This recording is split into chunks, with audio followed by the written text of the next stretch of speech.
किसी की साजिश के तहत डेवलप नहीं हुई या इनिशिएट नहीं हुई। ये मैंने कमीनों के पास सेंट्रल एग्जीक्यूटिव मीटिंग के बाद ये वाजिब को सामने भी सुप्रीम कोर्ट में हम खुद थे, हमने साजिश के तहत तो नहीं भेजे।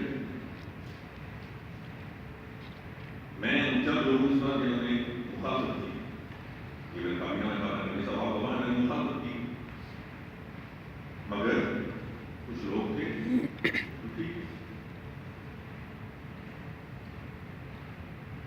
Supreme court refuse to hear our case.